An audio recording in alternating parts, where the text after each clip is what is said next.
otro candidato. Mi hijo Abby está muy enojado conmigo. Las nubes tratan de vencerla, pero ella no se deja. Sean todos ellos y ustedes bienvenidos. Esto es Primer Acto. Vuestra sangre ha sido semilla de mi horrible sueño, y mi sueño os ha vuelto sombra. Ahora oigo vuestras voces en mi corazón, diciéndome que no estáis muertos, porque habéis matado. Matasteis para no morir, por temor el uno del otro. Pero yo estaba entre vosotros, invisible, y vuestro hierro fratricida fue a mí a quien hirió de muerte. Para hablarnos de mitos, guerras y otras actualidades, con ustedes, su anfitrión, Julio Bracho.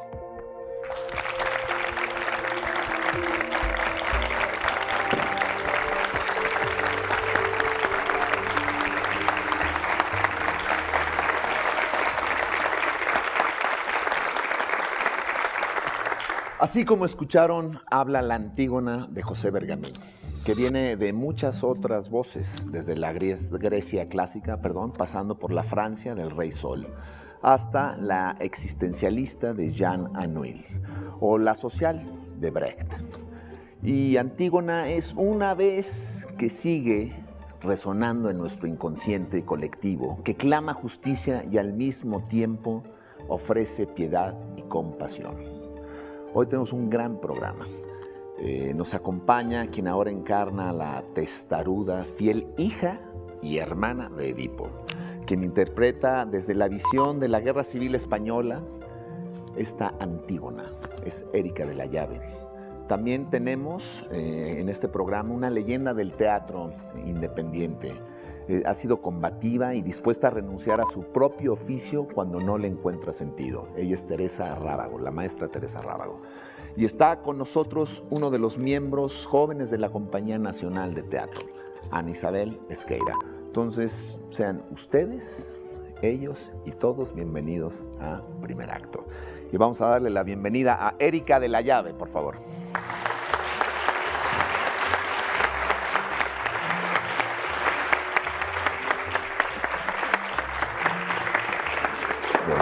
Gracias. La maestra Teresa Rábago.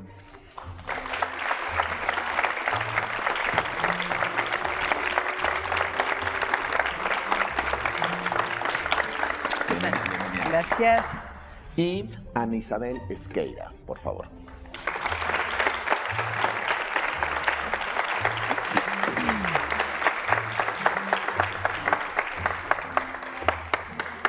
Hola, ¿qué tal? Bienvenida, por favor. Es toda una pasarela, ¿no? Esta caminadita. Sí. Y luego con público se pone... Bueno, empecemos contigo, Erika. ¿Hace cuánto estás en la compañía? Este es mi 5º año. Okay. Estoy desde el principio, desde que se formó, okay, en el 2008. Y te quiero preguntar algo. ¿Ayuda a una actriz, por ejemplo? ¿Tú solo te has dedicado a hacer teatro? He hecho televisión, cine también, pero me he dedicado mucho más al teatro. Y bueno, y sucede a favor, digamos, estar en la compañía para justo no hacer otras cosas, solo dedicarte a tu quehacer, ¿no? Completamente, sí, solo teatro. Digo, aunque hay ciertos periodos en los que uno puede hacer alguna película, es raro, ¿Sí pero realmente puede? Hay que estar comprometidos de lleno con cuando hay algún espacio en el que uno está trabajando, tiene un límite de tiempo, pero el compromiso es total con la compañía para hacer teatro. Ahorita seguimos hablando. Maestra, usted es polémica, fuerte. Cuéntenos de esa compañía que había fundado del Sótano. Bueno, me hablas de un asunto que tiene ya un tiempo largo de haber existido. Allá por los 80s, fines de los 80s, nace el taller del Sótano en un sentido profundo de querer vivir el teatro desde una comunidad y desde un grupo. Entonces, si tú me recuerdas esto, me doy cuenta que es la manera como yo entiendo que se puede hacer el teatro, en continuidad, en equipo, en entendido humano profundo con el que tienes enfrente para vivir la vida y para vivir el escenario. Y esta compañía era una compañía independiente en un momento en el que había un movimiento bastante importante de grupos independientes que lográbamos sacar del escenario el proceso creativo con pocos recursos y con el más alto grado de imaginación posible. Okay. Después vino, anunciaste públicamente que la actuación y el teatro, que no veías los medios para justo vivir de esto y renunciabas. Y ahora estás en la compañía. O sea, cuéntanos un poco, porque son saltos cuantitativos. Ya sé, ¿no? de qué estás hablando. Bueno, estar en el escenario, desde luego, es una confrontación constante con el ser del otro y con el ser de uno. Ciertamente, en un momento de mi vida hice un escrito y publiqué abiertamente mi disposición a renunciar al escenario, porque se me había perdido el sentido de la palabra. Porque yo creo que estar en el escenario tiene que ver con que uno, como humano, entienda la realidad del otro, tenga un discurso y pueda sostener la verdad y el sentido de su palabra. No puede subirse al escenario a actuar papeles por sí mismos. Uno tiene que jugar una existencia. El trabajo del actor, ustedes, los que tengo enfrente y los que saben de esto, entienden que es muy difícil y que se requiere de encontrar el discurso con el que uno se puede identificar y el teatro donde uno puede sentir que puede hablar de alguna trascendencia de la condición humana. Yo puedo decir que de esa carta al momento de la compañía abro un abismo y me salva una convocatoria que yo encuentro en un periódico. Por primera vez como actriz en toda mi vida hubo un periódico y a alguien se le ocurre invitar a un actor a que forme parte de un proyecto colectivo donde esté invitado para que entregue su tiempo y su vida a la creación en el escenario y que será tratado con dignidad y que su profesión va a ser considerada y respetada. Esto yo no lo había leído jamás en mi vida. Y esta convocatoria me levanta el alma, olvido mi renuncia como los boxeadores. Qué bueno, exacto, qué y bueno. Regreso a trabajar en lo que creo, que es el colectivo, en la posibilidad de la creación en el escenario con un sentido y un valor de la palabra. Muy bien, maestra. Pues qué bueno que nos permitió seguirla viendo en los escenarios. Y qué bueno la compañía. ¿Cómo te dicen de cariño? ¿Ana Isabel o Ana Isabel? Como prefieras. Okay. Ana Isabel, bienvenida. Gracias. ¿Cómo llegas tú a la compañía? Pues yo egresé de la Escuela Nacional de Arte Teatral. Sí, me da mucho gusto estar aquí de regreso. Y coincidió el momento en el que yo me estaba graduando cuando se abre la convocatoria. Wow. Así que pues fue un gran regalo para mí. Inmediatamente acabando la escuela entré a trabajar a la compañía, me incorporé desde el 2008. Okay. Y pues aquí sigo. O sea, surgió y tú también eres de las veteranas, sí, por decirlo de alguna manera. Sí. Es de las veteranas jóvenes, ¿no? Como Erika. Sí, soy la más joven de la compañía. Okay. Oye, y un caso similar me está pasando ahorita, trabajando con actores de mucha trayectoria. ¿Los disfrutas? ¿Los gozas? Muchísimo. Es un privilegio, sí, ¿no? Sin duda. Ha sido como una maestría para mí, exacto, ¿no? O sea, trabajar con gente, bueno, de esta trayectoria, con este talento como las compañeras que tengo aquí al lado, es sin duda una gran ventaja. O sea, no he dejado de aprender un solo día desde que entré a la compañía. Oye, ¿no te sucede? Por ejemplo, a mí me sorprende que los verdaderos actores son personas de una profunda humildad y generosos. Y creo que, bueno, sucede eso en la compañía, yo creo, ¿no? Sí, hay enorme generosidad y lo vemos, como decíamos, hay 5 actores o 6 de número, ahorita no tengo, que llevan toda una vida de trayectoria haciendo teatro. Y tienen una generosidad y una humildad para seguir compartiendo, ¿no? Toda su experiencia, su sabiduría. Hay una retroalimentación. Pero sin ganas de dar la clase, que creo que eso es lo padre, ¿no? Exacto. No, ya se trata uno como compañeros y ves a estos señorones que llevan añísimos, Ricardo Partiéndose. Blume, Angelina Peláez, ¿no? Anofelia Murguía, riquísimo. Farnesio de Bernal, Rosenda Monteros, Adriana Roel. Bueno, espero que no se Claro, me y haya pasado. Rosenda está en La Sangre de Antígona. En en Antígona. este proyecto. Arturo Beristain. Arturo Beristain, lo amo profundamente, a mi querido Arturo. Le llevaré tus saludos. Sí, dile que lo adoro. Oye, bueno, cuéntenme cómo ha sido, maestra, el proceso del montaje, un poco, digo, para enterarnos. Se sientan y ponen en contexto la obra, ¿por qué Bergamín? O sea, ¿qué sucede? Bueno, Antígona, la sangre de Antígona. Somos un equipo de 11 actores. Antígona Ismene, Tiresias, que es Rosenda, Creonte, que es el maestro Arturo, 2 compañeros que hacen la parte de la autoridad y la represión, y 4 compañeras que hacemos el coro. El director... Es un español, ¿no? Sí, tiene un planteamiento claro, preparado, un proyecto de dirección claro y preparado. Es un proyecto que dura 1 hora y 20 minutos. Y en ese tiempo escuché un comentario de alguien que veía un ensayo y decía que en esa 1 hora y 20 minutos se decía todo lo que a veces se intenta decir en 3 horas.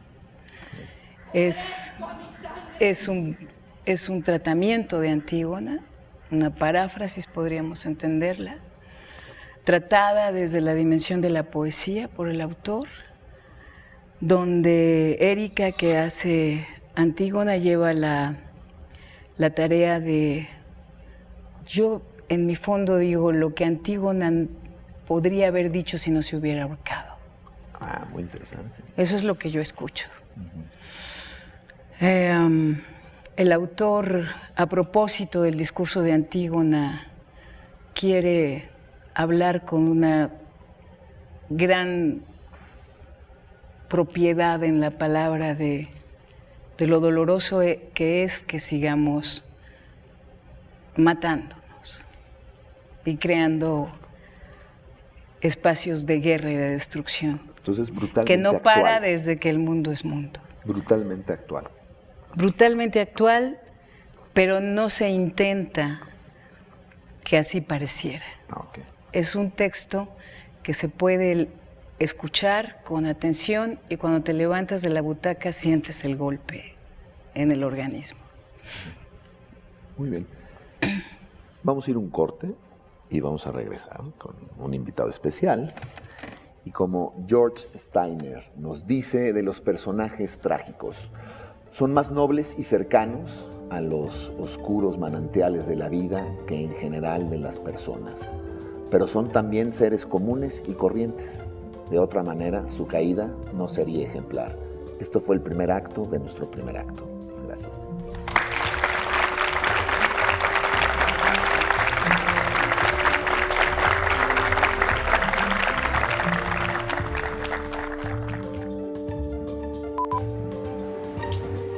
Un secuestro en el que víctima y victimarios luchan por no ser derrotados, por ser invencibles hasta las últimas consecuencias. Debilidades para invencibles. Un clásico del teatro de terror en México. La Dama de Negro continúa en cartelera luego de casi 20 años de permanencia ininterrumpida. ¿La vas a ver o tienes miedo?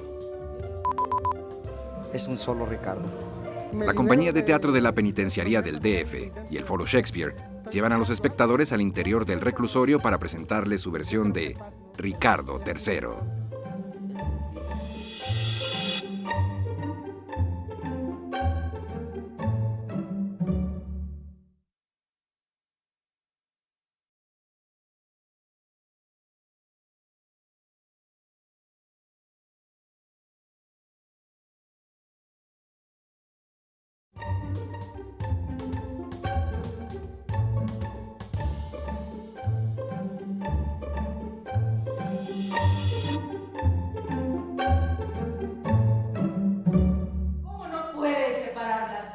no debe? Para poder conservar la vida. ¡Y el respeto a la muerte! No hay pues, no pisan la tierra.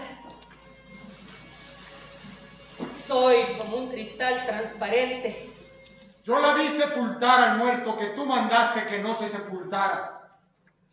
¿Cómo sucedió? Gritaba como un ave desolada cuando encuentra desecho su nido. La de mi sangre. Ellos murieron juntos, unidos por un mismo afán desesperado, peleando para matar cada uno en el otro lo que querían matar en sí mismos, su propia sangre.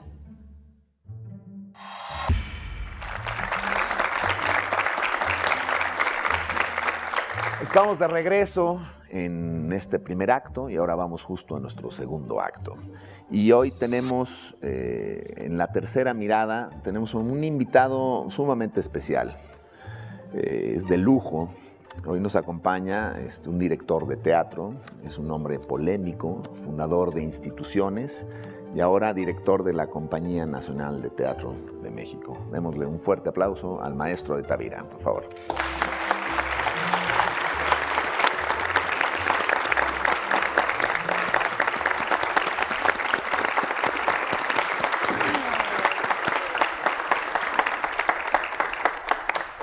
Maestro, bienvenido. Gracias, Julio. Por favor. Ya ve como si le teníamos lugar. Oiga, pues bueno, primero me confieso estar emocionado y nervioso al mismo tiempo.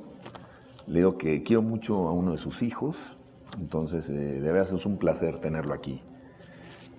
Esta la voy a leer para no regarla, porque me la pusieron esta pregunta.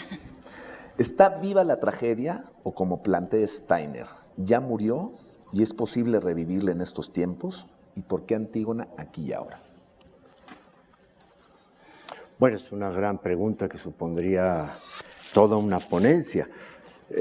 Sin duda es una de las constantes de la discutibilidad del teatro a partir del siglo XX y parece ser que esta discutibilidad no ha terminado. Tendría que ver por un lado, con una pérdida, por otro lado, con un cambio epistemológico.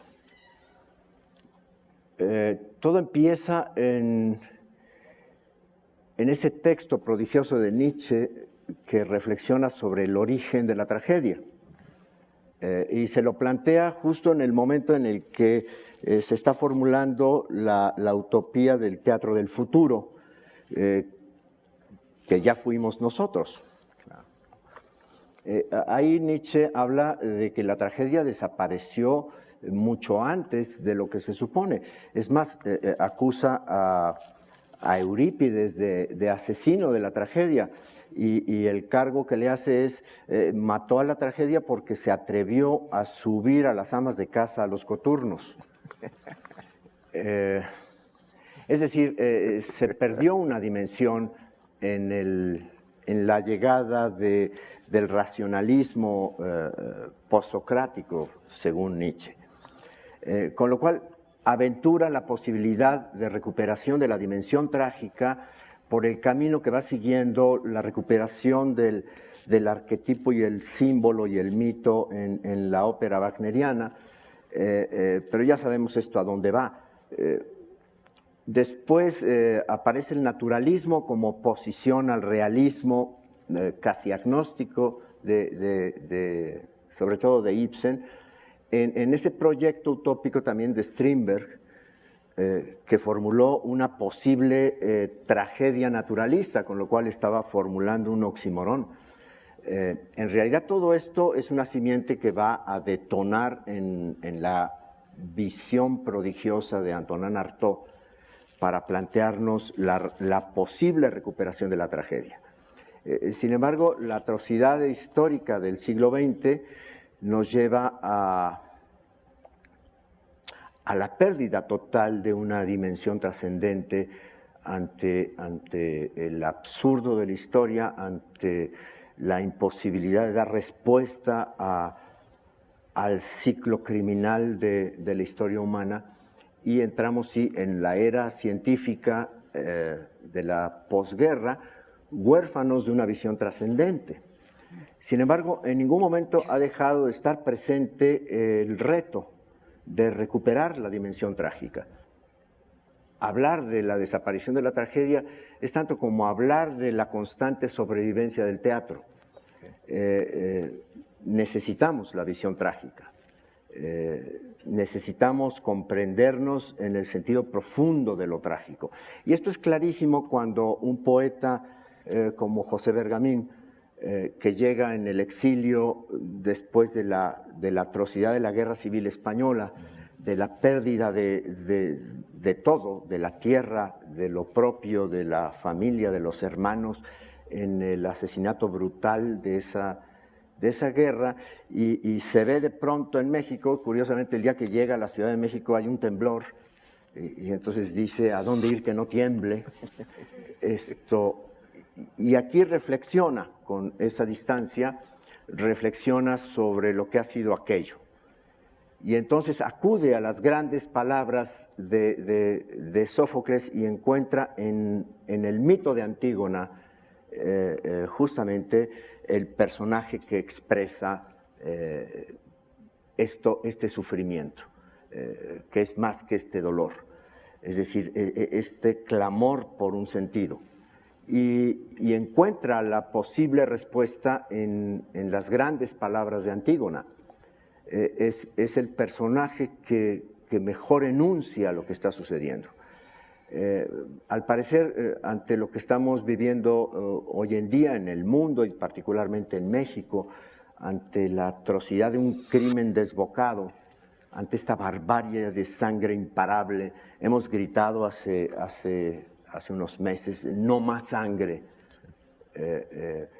Pareciera que volver sobre la reflexión de Bergamín nos enlaza con una interlocución necesaria, que es la interlocución que ha hecho el hombre ante su propia guerra civil, ante su condición cainita de asesino de su hermano. Sí, necesitamos las grandes palabras del poema para encontrar algún sentido y alguna esperanza. Oye, maestro, y bueno, ahora aterricemos un poco a la compañía. ¿Quién decide los textos para llegar a este montaje justo de Antígona? ¿Hay un equipo o usted mismo? Bueno, hay una dirección artística fundamentalmente que tiene como responsabilidad la misión de que la compañía construya su repertorio. Okay. Una compañía sin repertorio pues no es una compañía, claro. Es simplemente un membrete. Por eso la necesidad de esa comunidad creadora que es el elenco estable, ¿no? Conformado por la diversidad de esa virtud por excelencia de nuestro teatro que son sus grandes actores. Compañía que se conforma a partir de una convocatoria abierta a todos los actores del país y seleccionada a través de esas comisiones plurales que reúne el FONCA. La misión de este elenco es construir un repertorio. El repertorio tiene como misión formar al espectador nacional. El espectador no se forma en la secuencia productiva de eventos. La eventualidad nunca ha articulado a lo que llamamos el espectador, porque el espectador no es el consumidor de eventos, sino el interlocutor de un discurso. Okay. Este discurso en un país como el nuestro tiene que ser un discurso plural que abarque distintas dimensiones que pongan al espectador en la interlocución con los valores del patrimonio universal, con nuestra propia dramaturgia, con las nuevas teatralidades y a través de eso ir articulando un discurso de obras que dialogan unas con las otras y que se ofrecen de esa manera al espectador. ¿Cómo llegamos a la integración de estas obras? Depende de muchos criterios y intervienen muchas opiniones. Hay un consejo lector, hay un consejo directivo, hay un consejo asesor, pero también hay una línea de dirección que también está en diálogo con iniciativas, gente que propone un proyecto y que se ve que es viable y que enriquece, o instancias, en este caso el Cervantino. Esta es una colaboración con el Festival Cervantino. Jorge Volpi este año ha querido dedicar el Festival Cervantino a reflexionar sobre el arte y la cultura frente a la guerra y la violencia.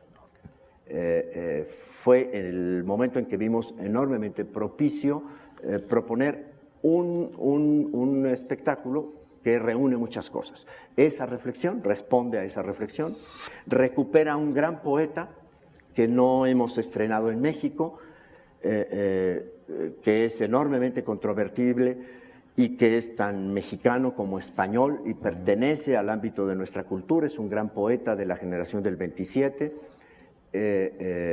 y al mismo tiempo esta obra nos dice mucho hoy, aquí en México. Ok. Digo, la televisión es muy cruel en ese sentido. Este programa debería de durar... pues y yo soy muy peligroso porque no suelta la palabra. No, maestro, me tiene que invitar con su hijo a oír música. A oír Stravinsky. Bueno, muchas gracias. Este es su programa. Y como decía Bergamín, que aquel que solo busca la salida no entiende el laberinto, y aunque lo encuentre, saldrá sin haberlo entendido. Esto fue Primer Acto y muchas gracias por estar aquí con nosotros. Gracias.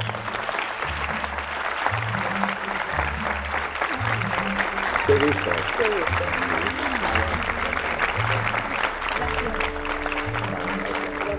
Si quiere acudir a las grabaciones de este programa, escríbanos. Póngase en contacto con nosotros. No cabe duda de que estamos hechos de la misma materia de la que están hechos los sueños. La próxima semana nos acompañará en Primer Acto Maya Zapata. Los esperamos. No, ahí viene Maya.